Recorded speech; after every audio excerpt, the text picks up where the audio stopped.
Why is it that some people break through to wealth while others stay stuck? Even when those that are stuck work just as hard. I'm going to tell you right now, it's not luck, it's not IQ, it's habits. Millionaires, they live by 3 very specific habits that strugglers tend to ignore. And I can say that because I have literally lived on both sides. In this video, I'm going to walk you through the 3 habits that separate millionaires from strugglers. And by the end, you are going to know exactly what you can do starting tomorrow to step onto the millionaire side of the fence.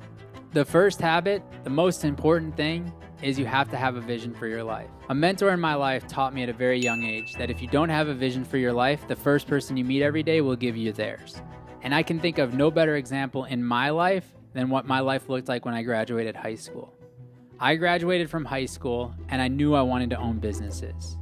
I didn't know how, I didn't know what kind of businesses, and hell, I might have even been a little bit delusional around what owning business truly looked like. But I knew for me, my life, all I wanted to do was own businesses. But yet the school, my parents, society, all it knew and all it told me to do was go to school, get a degree, play it safe. Find a job, stay there for 30 years, retire, hopefully your stock account went up, and you'll be good to go. And so instead of living the vision I wanted for my life, because I didn't have a clear vision, I lived the vision that everybody else had for me. I enrolled in college, didn't like that one, so I rolled in a different one, didn't like that one, so I rolled in a different one. And then finally one day, I was hit with the question, while owning my own business and going to school, am I going to stay and work and make money, or am I going to drive down to campus, take a test, and pay the money to take the test? For me, at the end of the day, it was easy because at that moment in time, I had finally gotten crystal clear on my vision.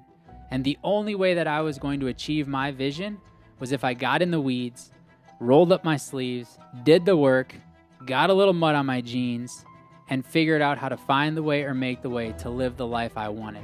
Textbooks weren't going to do it for me.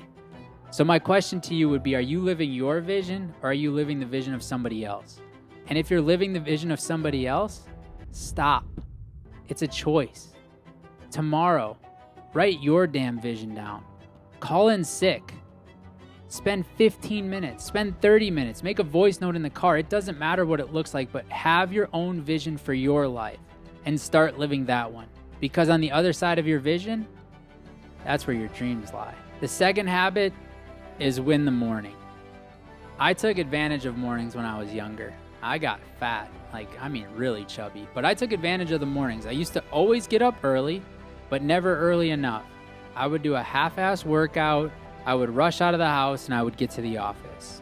Once I finally understood that the millionaires and the truly most successful people in this world win their mornings, I changed my entire routine. Because if you look at somebody's calendar from the time they wake up until the time they have their first appointment or meeting, you most certainly will be able to predict the level of success that they'll have in their life. Most people get out of bed, hit snooze, get back into bed. Get out of bed, hit snooze, get back into bed. Get out of bed, maybe start their day, but start it with a cup of coffee, start it with scrolling Instagram. Successful people don't start their day that way. Successful people don't hit snooze. Successful people wake up, move their body, get fresh air, and own the day from the moment they get out of bed. For me, when I started owning my mornings and I started waking up before 5 a.m., which today I've pushed all the way back to 3:47, my life transformed immediately. I felt clearer, I felt healthier, I felt happier, and I felt more energized than I had ever felt in my entire life. And most people would say, how are you doing that? You're only sleeping 6 hours or 5 hours. My answer was simple. I have a plan and a vision for my life. It's no different than what 50 Cent said. They were interviewing 50 Cent one time when he was on the set making a movie, and they said, 50, how do you do it? You're writing music, you're recording videos, you've got a water brand. How do you do it? When do you sleep?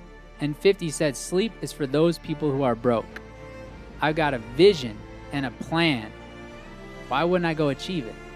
At the end of the day, that's how I live each and every moment of my life. I've got a vision.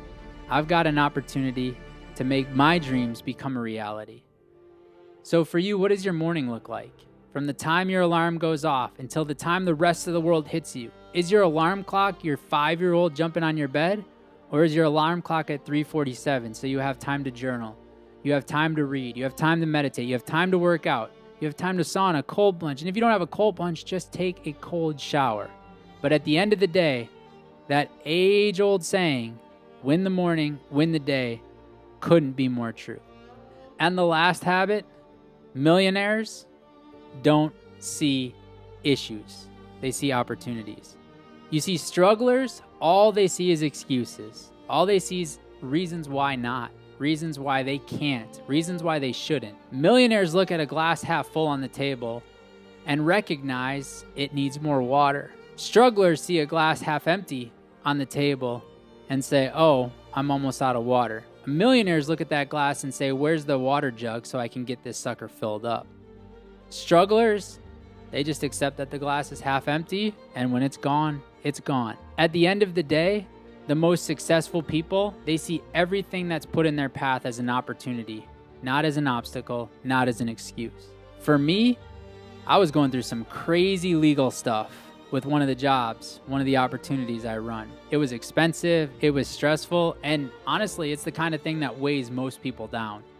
The first time I was ever deposed, I was deposed for 8 hours. That was what the court mandated my deposition time be. So every time I got up to go to the bathroom, the mediator stopped the clock, waited for me to come back, and then restarted the clock. When we took a lunch break, stopped the clock, waited for me to come back, then restarted the clock. I literally was asked questions for 8 hours straight. It sucked, but here's the thing. I actually found a ton of joy in it because I learned so much through that process. I learned how to better prepare before getting to that point. I learned how to better document, how to better lead, how to better communicate so that I didn't put myself in that position again. And I also learned a really important lesson of answering the question that is being asked of me. You see, millionaires are crystal clear on how to answer the question. They don't ramble. Strugglers ramble. Let me give you an example. If I ask you, do you know what time it is? How are you going to answer that question? Most people will look at their watch and they'll tell you what time it is. But that wasn't the question. The question isn't what time is it? The question is, do you know what time it is? That is a yes or a no. So at the end of the day, get crystal clear on your communication, and that comes with understanding everything put in your path is an opportunity, not an excuse. My challenge to you is the next time you find yourself saying, I can't because, ask yourself a more powerful question. What has to happen such that I can? Who do I need to become? Who do I need to meet? Who do I need to hire? Who do I need to delegate to? Everything put in your path is an opportunity for you to learn, to grow, and take advantage of this lifetime. Because at the end of the day, only your habits are going to decide if you are a millionaire or you're struggling. So let me wrap this up. The 3 habits that separate millionaires from strugglers. Have a vision for your life. Start your morning strong. And focus on solutions, not excuses. If you miss any of those things, you're going to drift off on someone else's plan. You'll waste a ton of energy, and you'll probably be stuck in problems. But if you nail these things and you start stacking millionaire habits every single day, you too will become a millionaire. Now I want to hear from you. Which of these 3 habits are you going to start tomorrow or today? Drop it in the comments. I read every one of them, especially the haters. And if you found this valuable, hit the subscribe button because I've got a whole playbook of frameworks and habits just like this one to help you build wealth and help you achieve freedom, even if you're a college dropout like me.